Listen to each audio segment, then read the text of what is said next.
गुरु और पारस में बड़ो अंतरो जान, पारस लोहा को कंचन करे, संत करे आप समान। બુદ્ધના એક શિષ્ય થઈ ગયા પૂર્ણ વાત્સ્યત. ગુરુ પાસેથી શિક્ષા લઈ અને પારંગત થઈ ગયો.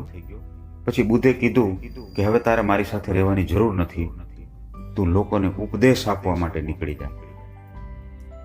ત્યારે કયા પ્રદેશમાં જવું એ બાબતે બહુ ચર્ચા પછી એને સુખા નામનો એક પ્રદેશ બિહારની અંદર પસંદ કર્યો.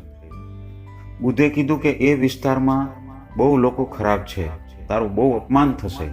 ત્યારે શિષ્યએ કીધું કે સારી જગ્યાએ જવામાં કોઈ મારું પ્રયોજન નથી, ખરાબ જગ્યાએ જઈશ તો હું મારું કર્તવ્ય સારી રીતના કરી શકીશ. અંતે નક્કી કર્યા પછી બુદ્ધે કીધું કે ભલે તારી ઈચ્છા હોય તો જા, પણ તને ત્યાં લોકો ગાળો આપશે. તો શિષ્યએ કીધું કે ગાળો આપશે તો હું મારી જાતને ધન ભાગી સમજીશ, કે મને માર્યો તો નહીં. બુદ્ધે કીધું પણ તને જો મારશે તો શિષ્યએ કીધું મારશે તો હું મારી જાતને ધની ભાગ સમજીશ, કે મને મારી તો ન નાખ્યો. બુદ્ધે કીધું કે તને પણ મારી નાખશે કદાચ તો. ત્યારે શિષ્યએ કીધું કે મને મારી નાખશે તો મારી જીવનમાં જે ભૂલો થવાની હશે કે પાપ થવાના હશે એ બધા બચી જશે અને હું બહુ સુખી થઈ જઈશ, હું ધનભાગી છું.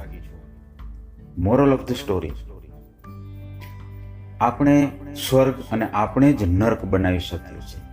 આપણી બાજુ સારા સારા મિત્રો હોય તો આપણે સ્વર્ગ બનાવી શકીએ.